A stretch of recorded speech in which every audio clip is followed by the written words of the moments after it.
in second. Right hand from Dubois. Fabio swinging from the head. Tries the uppercut. Just taking punches into the center crowd. Oh, this is monumental. This heavyweight scrap. Blood over our fighters.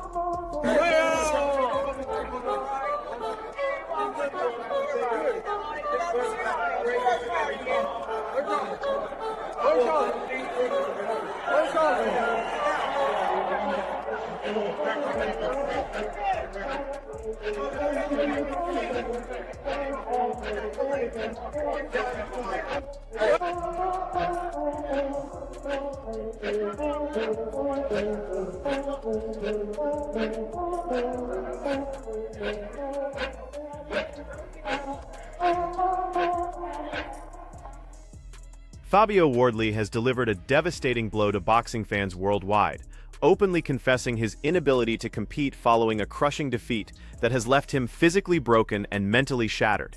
The announcement has sent ripples of shock through Britain's heavyweight scene, as one of their most promising fighters steps into complete uncertainty about his future.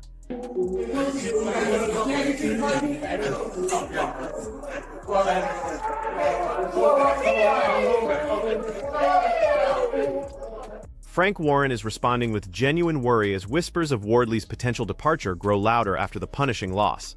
Rather than abandoning his fighter, Warren is working to provide stability and emotional support while emphasizing Wardley's contributions and battles that have defined his value to boxing. Well, I hope that's not going to be the case for him, and if he carries on, you know, we certainly would be looking to help him in that way. But look, he's been involved in some of the great. Derek Chisora is throwing his full support behind Daniel Dubois despite the early knockdown scare.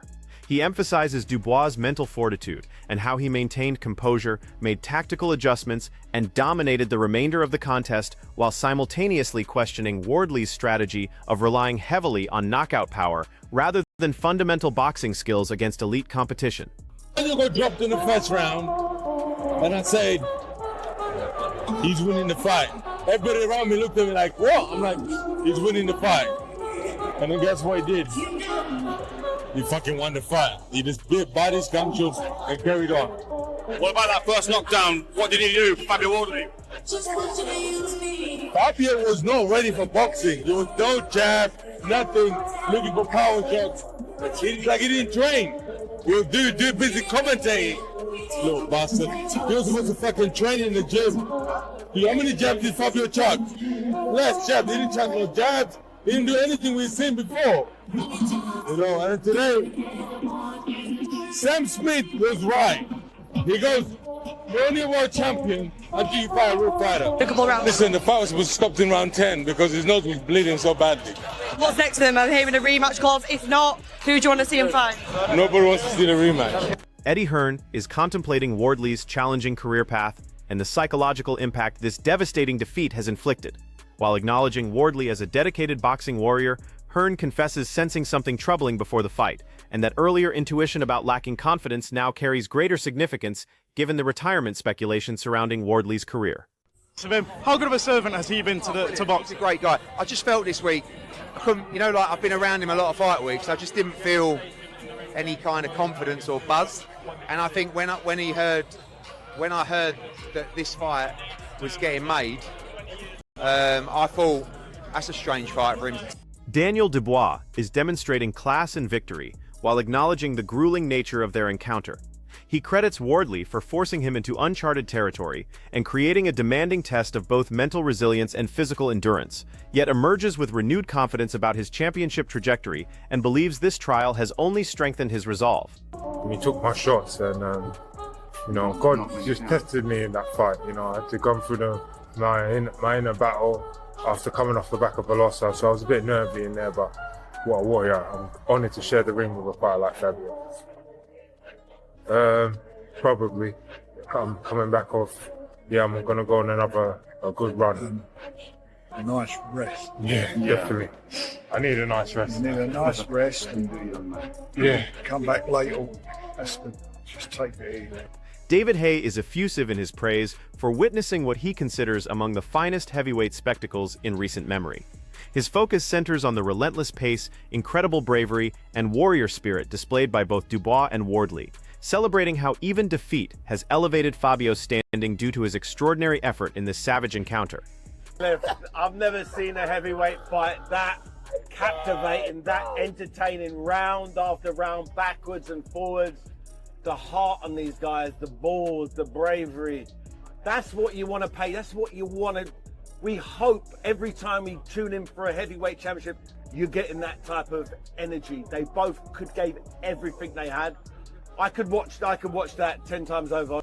Spencer Oliver is emphasizing Wardley's significance beyond mere win-loss records, highlighting his charismatic personality and ability to deliver thrilling entertainment value.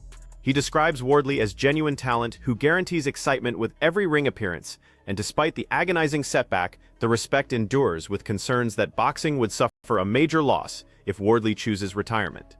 It's not just that he's a big personality and he sells fights so well and he's a big character, and the press conferences, the build-up to fights, and what he delivers in the ring. The guy is a serious talent, and he'll be missed when he's retired. That is. Adam Smith is placing enormous expectations on Daniel Dubois' shoulders, positioning him as a potential generational talent capable of defining the heavyweight landscape. His comparisons to legends including Mike Tyson, Lennox Lewis, Tyson Fury, and Anthony Joshua demonstrate Dubois' remarkable ascension following these brutal campaigns and suggests he could spearhead a new heavyweight era despite accumulated battle damage. I think he's got the ability to be a generational great. I really do. I haven't been this excited about a heavyweight in a long time. I grew up with Mike Tyson, and of course he just brought something thrilling to the heavyweight division. We've had Lennox Lewis, who I think is our greatest heavyweight, obviously Tyson Fury, AJ, David Haye. Ben Davison is revealing the tactical approach that guided Daniel Dubois' victory, explaining how their strategy emphasized patience and measured aggression instead of pursuing an immediate knockout. The game plan involved systematically wearing down Wardley through calculated pressure before seeking the decisive moment, proving Dubois is developing into a strategic fighter rather than solely depending on devastating power.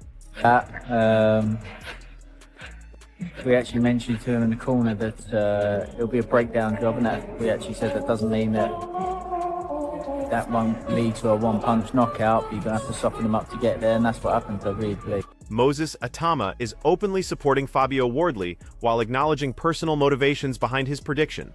He anticipates an early conclusion given both fighters' knockout capabilities, but reveals that a Wardley victory would create beneficial opportunities for his own career advancement, adding intrigue to the broader heavyweight landscape involving Dubois and future potential matchups. Right, Moses, it's a big 50-50 tonight, but I'm going to put you on the spot. What's your prediction? I think Fabio's going to win. I want him to win, and I think that's probably where my money's going to be. More kind of selfishly because it puts me in a better position. And rounds? I think it's going to be an early fight. Yeah, I think it's going to be an early fight. I think regardless, you can't have two big punches like that and not have an early fight, you know? And the question on everyone's lips is, are you fighting the winner? I won't be fighting the winner, no. But if Fabio wins, it puts me in a better position. Why won't you be fighting the winner?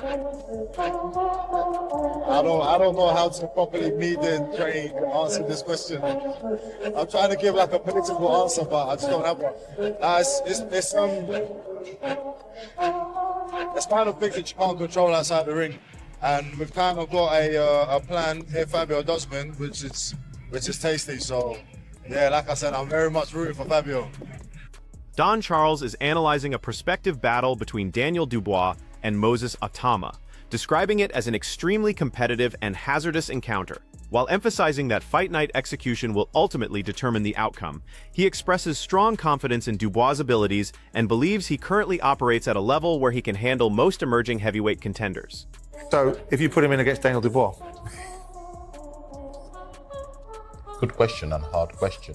Mm-hmm. Who brings and implements their game plan on the night? It will be a very tight fight. All the current live heavy who are coming through, Daniel Dubois. Derek Chisora is firmly backing Daniel Dubois, citing his world championship status as the primary factor in his favoritism. Although acknowledging Dubois can display inconsistency, he maintains that Dubois' experience and elite position make him the superior fighter currently, reinforcing the growing perception that Dubois represents the standard among this new heavyweight generation. Who do you think wins between Dubois and Atama? Right now, the odds, the favourites, Daniel is the world champion, so I think Daniel. Yeah. But we know how he is. But the era of Ben Davis is down, fellas. Get it right. Fraser Clark is describing Daniel Dubois as a pure combat athlete, emphasizing courage over technical refinement. He clarifies this wasn't a showcase of boxing artistry, but delivered exactly what audiences craved through raw violence and emotional intensity, while highlighting how Dubois has evolved from early knockdowns by learning and adapting rather than crumbling under pressure. Daniel was. He's learned. He's learned from it. Like, not down before. He learned a lot. I mean, Dominic Angle is celebrating both warriors for producing a savage and memorable heavyweight encounter. He applauds Wardley's determination in refusing surrender despite overwhelming pressure, while crediting Dubois for maintaining focus and tactical discipline throughout the grueling contest, with both men demonstrating incredible heart and survival instincts in this authentic war. Tell you what, it's one of the best fights I've ever seen. One of the best fights. Fair play to Fabio Wardley. What a hard man he is. He didn't want to quit. His corner didn't pull him out. And Daniel Dubois kept his composure. He kept his composure, stuck to the plan. He started to get a bit tired himself.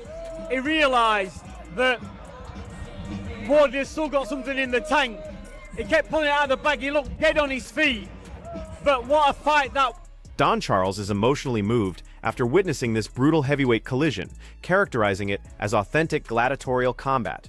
He believes both Dubois and Wardley emerged with enhanced reputations regardless of the result, viewing boxing as the ultimate victor since the fight exceeded all expectations, while praising both as old-school warriors with traditional heart and ring pride. My thoughts, I'm still trying to recover. I need my heart checked. Yeah, I'm getting old, from all this excitement. Yeah, but basically, what was my thoughts? What a magical, epic fight between two warriors, two gladiators. There was no losers in there tonight, in my opinion. Boxing won. There was no losers in there. Yes, we're going home with the belt, but Fabio, they don't make. I said to him after, they don't make men like him anymore. They don't. Yeah, it's a throwback. It really is. And so is Daniel. And boxing won because for the neutrals, whoa, that lived up to expectations. In fact, more. It delivered more. Yeah. So, no, God is great. Derek Cazorla is expressing deep admiration for Daniel Dubois' resilience, praising his determination to continue fighting through punishment.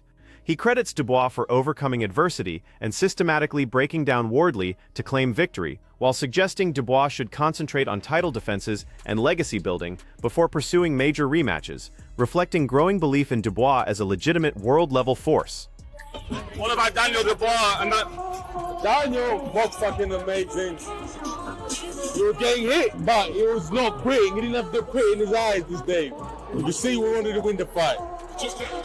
And he just fucking body gumshoe, carried on, mushed Fabio down, mushed him, and then at the end, he got his man. Do you think he gets a third fight with Usyk?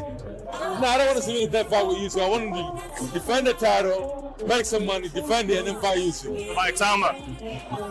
No, I don't want to kill Atama. Who do you think wins between Dubois and Atama? Right now, the odds, the favourites, Daniel is the world champion, so I think Daniel. Yeah. But we know Atama how he is. David Hay is characterizing this contest as among the most thrilling heavyweight spectacles he has witnessed. His attention focuses on the continuous action, incredible courage, and fighting spirit exhibited by both Dubois and Wardley, with each round providing drama and shifting momentum that created a genuine crowd-pleasing battle where mutual respect remained despite the violent conclusion. I've never seen a heavyweight fight that captivating, that entertaining, round after round, backwards and forwards. The heart on these guys, the balls, the bravery. That's what you want to pay. That's what you want to... We hope every time we tune in for a heavyweight championship, you're getting that type of energy. They both gave everything they had. I could watch that 10 times over. David Haye is characterizing this contest as among the most thrilling heavyweight spectacles he has witnessed.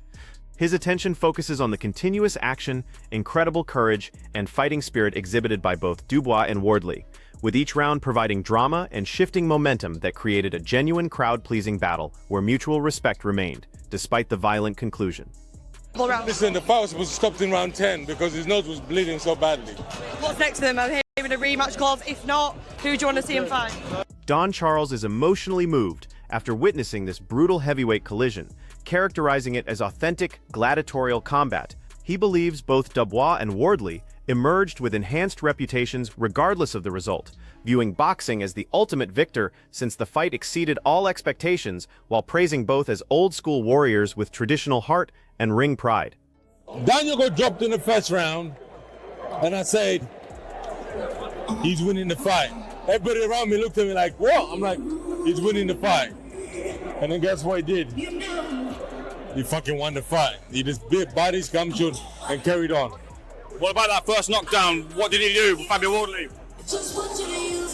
Fabio was not ready for boxing. He was no jab, nothing, looking for power shots. It's like he didn't train. He was busy commentating. Little bastard. He was supposed to fucking train in the gym. How many jabs did Fabio chuck? Less jabs. He didn't chuck no jabs. He didn't do anything we've seen before. That's not happening today. Sam Smith was right. He goes, you're only a world champion until you fight a real fighter. Don Charles is emotionally moved after witnessing this brutal heavyweight collision, characterizing it as authentic gladiatorial combat. He believes both Dubois and Wardley emerged with enhanced reputations regardless of the result, viewing boxing as the ultimate victor since the fight exceeded all expectations, while praising both as old-school warriors with traditional heart and ring pride. Old demons when he got dropped. I think he started to think old demons when he started to think his things weren't working. But you know what was giving Daniel confidence? He kept landing a jab. Every time Wardley threw a right hand, Dubois would stick a jab and it would touch his target. That there was giving Dubois hope that, okay, then I can stand in front of my target and I can land with a jab. And he knew he was softening up Wardley with a jab as the round. David Haye is characterizing this contest as among the most thrilling heavyweight spectacles he has witnessed. His attention focuses on the continuous action, incredible courage, and fighting spirit exhibited by both Dubois and Wardley, with each round providing drama and shifting momentum that created a genuine crowd-pleasing battle, where mutual respect remained despite the violent conclusion.